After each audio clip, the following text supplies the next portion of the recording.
हम सभी जानते हैं कि व्यक्ति का मन बहुत चंचल होता है। यही कारण है कि मन अशांत रहता है और कई तरह के सवालों का जन्म भी अशांत मन के कारण ही होता है। यदि आप जीवन में शांति चाहते हैं तो इसके लिए जरूरी है मन को शांत करना। लेकिन मन को शांत कैसे किया जाए? गौतम बुद्ध से जुड़ी इस कहानी के माध्यम से आप जान सकते हैं कि मन को शांत करने का क्या तरीका है। इसमें भगवान गौतम बुद्ध द्वारा मन को शांत करने के आयामों के बारे में बताया गया है। तो चलिए जानते हैं इस छोटी सी कहानी के बारे में जो आपका जीवन बदल देंगी।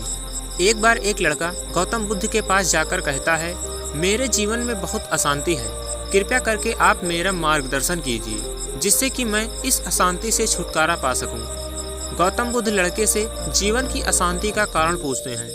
लड़का उत्तर देता है, अत्यधिक विचारों के कारण मेरे भीतर बहुत सारे विचार आते हैं जिससे मेरा मन अशांत रहता है। बुद्ध मुस्कुराते हुए कहते हैं, ऊपर आकाश की ओर देखो और बताओ कि तुम्हें सूर्य दिख रहा है। लड़का ऊपर देखता है और कहता है, धूप दिख रहा है। बुद्ध उससे पूछते हैं कि अगर तुम लगातार धूप में खड़े रहोगे तब क्या होगा?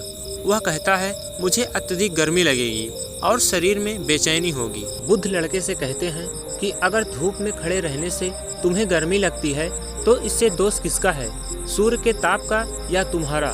लड़का कुछ सोचने के बाद कहता है, इसका जवाब आप ही बताइए। बुद्ध कहते हैं, सूर्य का काम है ताप देना और ताप का काम है गर्मी लगना। ऐसे में तो दोष तुम्हारा ही है कि तुम धूप में जाकर खड़े हुए जिससे कि तुम्हें गर्मी लगी। तुम्हें अगर शीतलता चाहिए तो तुम्हें छांव में रहना होगा।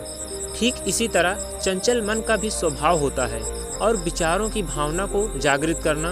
विचार क्षण भर के लिए होते हैं लेकिन विचार से पैदा हुई भावनाएं देर तक टिकी रहती हैं। लेकिन यह तुम्हें निर्णय लेना है कि तुम्हें विचार और भावनाओं के साथ चलना है या अलग दिशा बनानी है। बुद्ध कहते हैं, मन को शांत करने के लिए तन के आयाम पर काम करना सबसे आसान तरीका है। शरीर के स्तर पर हमारी कर्मेंद्रियां और ज्ञानेंद्रियां हैं।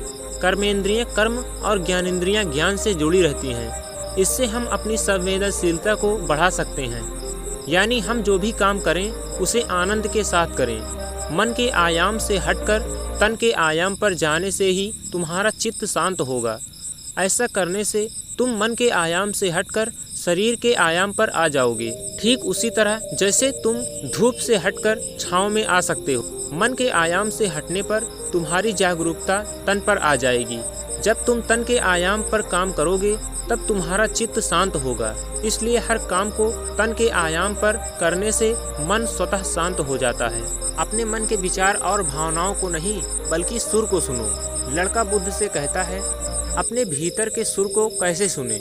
बुद्ध कहते हैं, किसी शांत स्थान पर रहकर जहाँ शांति हो तब अपनी आंखें बंद करो और मन के भीतर चल रहे शोर से हटकर भीतर के सुर को सुनने की कोशिश करो।